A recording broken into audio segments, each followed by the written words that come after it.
Has this ever happened to you where you put a lot of time and energy and effort into something that you really feel proud and passionate about, and you get the hateful comments? You get the negative comments coming back on a post or a video or whatever. So today we'd kind of like to delve into talk a little bit about how do you deal with those triggers of getting those kind of negative comments.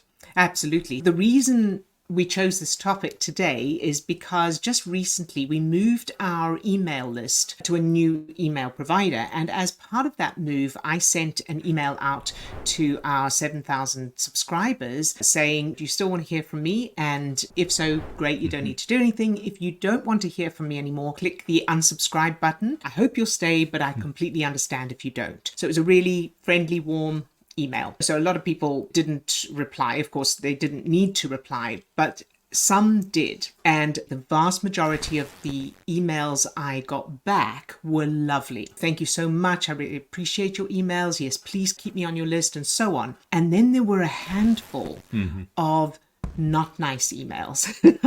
So, just not terrible, but just angry, or I don't know who you are, or that kind of thing. And they'd obviously forgotten that they'd subscribed. And instead of just unsubscribing, they replied with kind of impolite comments. But there were literally like 4 or 5 out of 7,000 people. There are 2 main things I learned from this.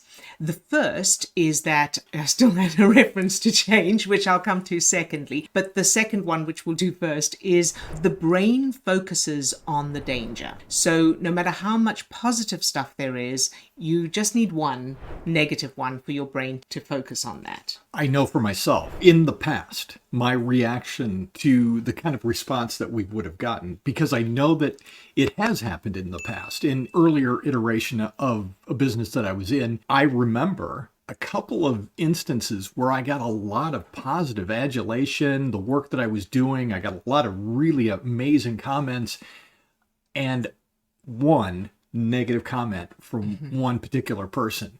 And my brain did exactly that. It focused in. It was like that hyper focus on that one negative comment, and I was despondent. I was ready to shut things down. And now looking back at it, I understand, because of the way that the brain works and the childhood references that were back there that were fueling that response. It all makes sense now. But back then, looking back on it now, it was a disproportionate response. It was an illogical response to everything that was going on.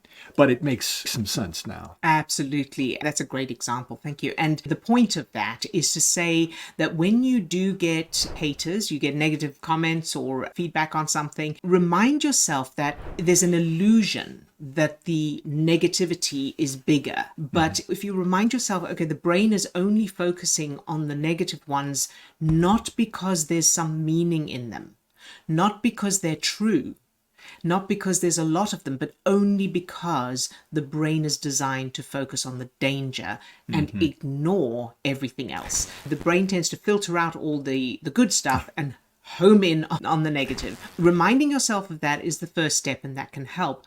The second piece of this is that I used what we use with our clients and had another look at my childhood. And because I found I had this compulsion to reply to these people and explain to them and justify and say, I realize you may have forgotten that you did subscribe voluntarily, and I'm offering for you to unsubscribe. I'm not spamming you. This email is saying, hey, it's up to you. That compulsion to reply to people and explain myself and justify that, I knew intellectually that wasn't an empowering thing and it wasn't a necessary thing. So I looked at my childhood and I found some references of being in school and other kids not wanting to play with me. So I was a little bit of an outsider and they didn't want to play with me for whatever reason. And so I changed those. And having changed those, I then saw these differently and I thought, why am I spending any time on this at all?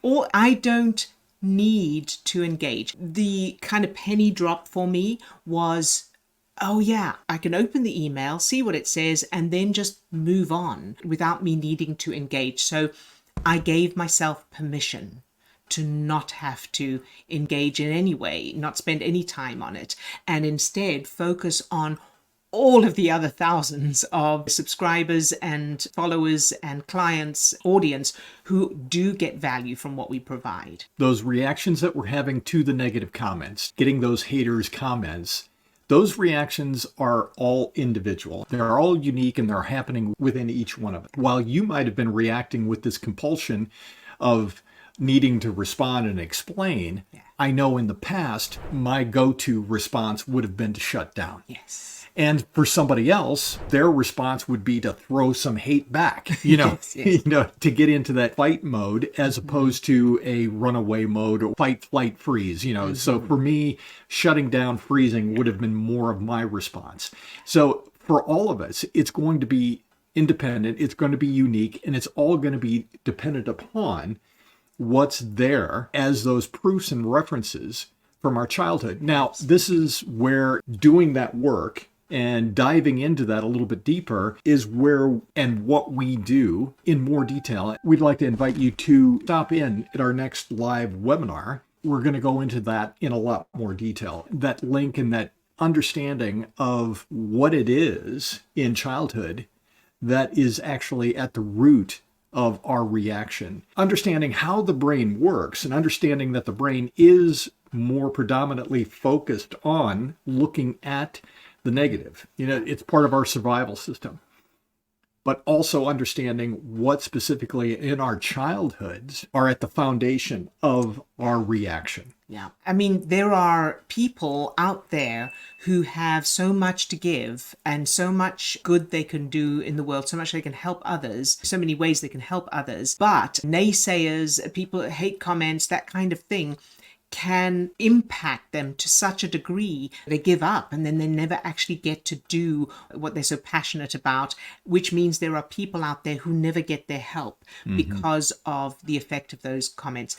And so just to kind of tie this up, put it in a nutshell, 2 links in the description. One, an invitation to the free live webinar, as Steve said. And the second link is to the recording of the last one we did. So if you don't want to wait for the live one, you can just watch the recording. It's on YouTube. And so we hope that's helpful. Let us know in the comments your experiences so far with this and how you normally handle those kinds of comments and things. Absolutely.